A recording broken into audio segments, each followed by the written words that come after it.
Is there any reward for being a disciple or going through the discipleship process under the Lordship of Jesus Christ? Definitely. The Lord is the greatest rewarder of those who diligently seek Him. So rewards are in abundance. However, we must establish that no discipline seems pleasant at the time.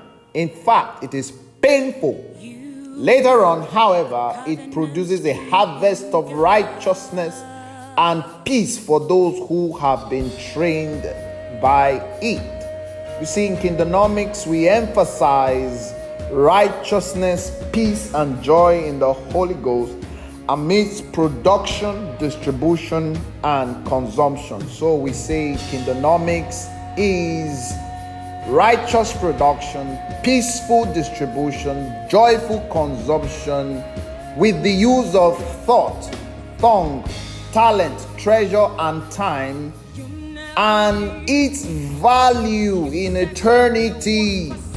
Therefore, the reward goes beyond this civilization into the civilization that is yet to come. So now let's begin to discuss the reward for discipleship. Number one, a disciple is a person of faith. Therefore, he lives above the fear of men. Jesus told his disciples not to be afraid of those who will attack the physical body but have no power over their spirit. Therefore, they overcome fear. 2, they deal and overcome hardship because of their faith in the Lord, because of their schooling as disciples of the Most High God. They endure hardship as soldiers of Christ, and they come out of it all. They understand that nothing shall separate them from the love of God. So more importantly, let us look at some of the weightier rewards. Number one is that if you have been discipled, you qualify to disciple the nations, indicative of the fact that you cannot give what you do not have. If you have not passed through the process of discipleship, how can you disciple the nations?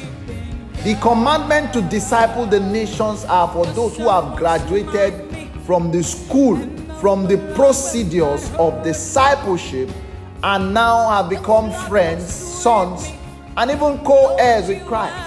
So they now carry out the bidding of the Father, in whose hands the pleasure of the King prospers. Number two, because they have been discipled, they have an inheritance set for them right from the foundation of the earth.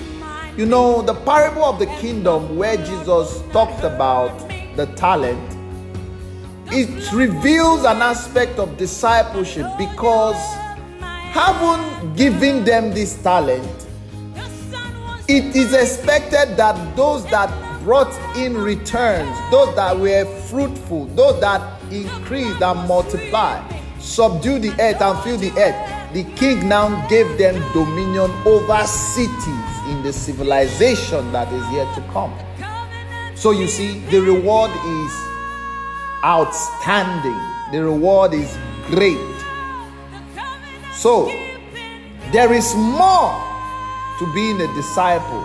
In fact, the height of it is that a disciple becomes like the master. A perfect disciple becomes like the master. The idea of co-heirs with Christ, being conformed into the image of Christ. You see, for instance, if an instructor trains a doctor, the good thing is that the doctor becomes as good as the instructor and is relevant for the generation that he finds himself. Some will even say that they will do greater works. The greater works does not mean that you are greater than your master. It means that in the generation to come, where your master physically may not be there, you will now represent your master as though an offspring, his representation. And you know the beautiful thing, you add your own value to the one he has poured into you. Finally, do not pursue to be under the spotlight of this world, but anticipate the fruit of a disciplined life. That is what distinguishes a disciple from a fun-fair believer. That is what distinguishes a disciple from a distracted believer who wants to appear on the show. You know why? Because the spotlight of heaven, the spotlight of the kingdom is on every disciple.